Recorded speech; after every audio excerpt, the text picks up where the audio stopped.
Hello everyone. Today we are going to learn how to use by preposition with verb 1 plus ing. Verb 1 plus by के साथ हम action verb में ing लगा करके किस तरीके से यूज करते हैं, किस तरीके के सेंटेंसेस बनाते हैं, चलिए सीखते हैं।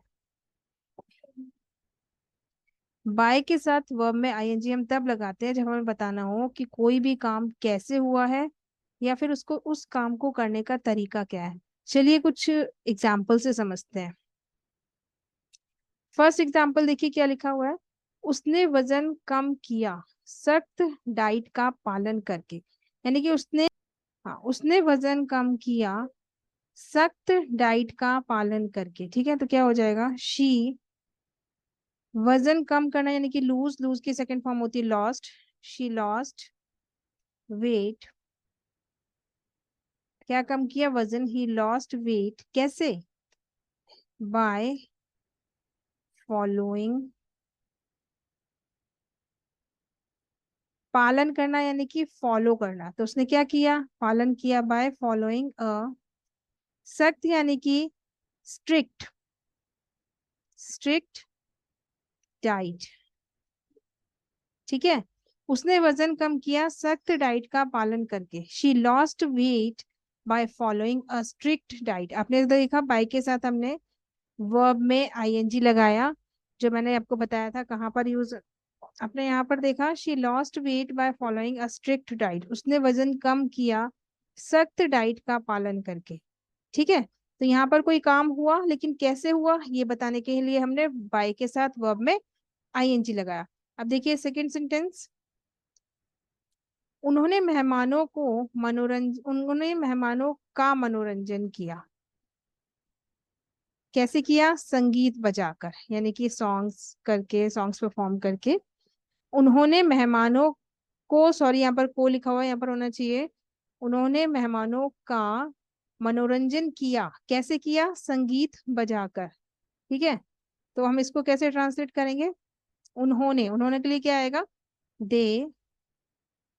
मनोरंजन करना यानी कि एंटरटेन,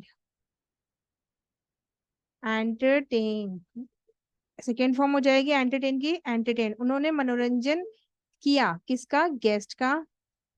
ही सॉरी दे एंटरटेन्ड गेस्ट। कैसे किया, अब ये हमें बताएंगे बाय के थ्रू। बाय संगीत बजाकर यानी कि प्लेइंग म्यूजिक। समझ में आ रहा है आपको। तो बाय को हम कैसे यूज कर रहे हैं ये बताने के लिए कि कोई भी काम कैसे किया गया या फिर उसकी विधि बताने के लिए, उस काम को करने का तरीका बताने के लिए हम बाय यूज कर रहे हैं। उसने पहेली को हल किया हटकर सोचकर। यानी कि उसने कुछ हटकर सोचा, तब वो उसने उस पहेली को, उस पजल को सॉल्व किया। तो शी सॉल्व्ड द पजल। पहेली को क्या बोलते हैं, puzzle. She solve the puzzle. कैसे किया भाई, कुछ हटकर सोचकर। तो पहले बाय थिंकिंग, हटकर सोचना यानी कि out of the box, out, by thinking out of the box. कुछ हटकर सोचना, इसको हम बोलेंगे आउट ऑफ द बॉक्स। तो she solved the puzzle by thinking out of the box. उसने सॉल्व किया, पहेली को हल किया, पास्ट टेंस है इसलिए solved the puzzle by thinking out of the box. उम्मीद है आपको समझ में आ रहा होगा कि हम यहाँ पर बाय प्रेपोजिशन के साथ वर्ब में आईएनजी यूज कर रहे हैं ये बताने के लिए कि कोई एक्शन कैसे हुआ। ठीक है, या फिर उसका मेथड बताने के लिए भी हम बाय के साथ वर्ब में आईएनजी यूज करेंगे। उसने कार को ठीक किया मैनुअल पढ़कर। उसने कार को ठीक किया यानी कि ही, ठीक करने के लिए हम फिक्स यूज करते हैं, उसकी सेकंड फॉर्म हो जाएगी fixed. He fixed the car. कैसे किया, मैनुअल पढ़कर, by reading, by reading what, the manual. ठीक है, he fix the car by reading the manual. उन्होंने घर को सजाया दीवारों को पेंट करके।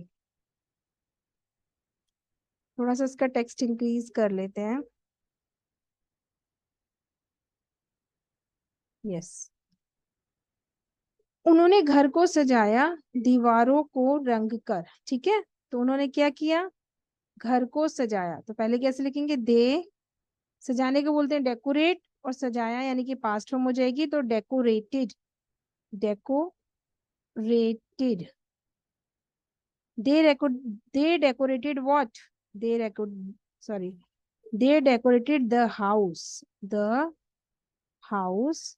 कैसे सजाया भाई, रंग कर, painting by painting the what, wall, walls. ठीक है, दे decorated what, they decorated the house by painting the walls। तो उन्होंने घर को पेंट किया कैसे, ट्रांसलेट करना है और कमेंट बॉक्स में बताना है।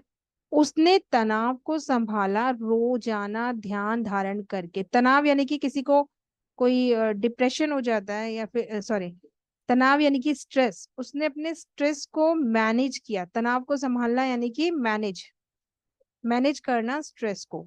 तो उसने तनाव को संभाला रोजाना ध्यान धारण करके या ध्यान करके। ध्यान यानी कि मेडिटेशन। अब आप इसको ट्रांसलेट करिए, मैंने आपको इसका मीनिंग बता दिया है, फिर भी मैं यहाँ पर लिख देती हूँ। तनाव यानी कि स्ट्रेस, संभालना यानी कि मैनेज। अब आपको अकॉर्डिंग टू टेंस यहाँ पर यूज करना है कि क्या आएगा, मैनेज की सेकंड फॉर्म क्या आएगी। और यहाँ पर ध्यान के लिए मैं लिख देती हूँ मेडिटेशन, मेडिटेशन। तो यहाँ पर मैंने तीनों वर्ड्स जो थोड़े से टफ वर्ड्स उनके मीनिंग लिख दिए हैं। अब आप इनको यूज करके इस सेंटेंस को ट्रांसलेट करिए और कमेंट बॉक्स में जरूर बताइए। फिर मैं आपके लिए लेके आती हूँ एक नई वीडियो, फिर कुछ नया सीखेंगे। Thank you.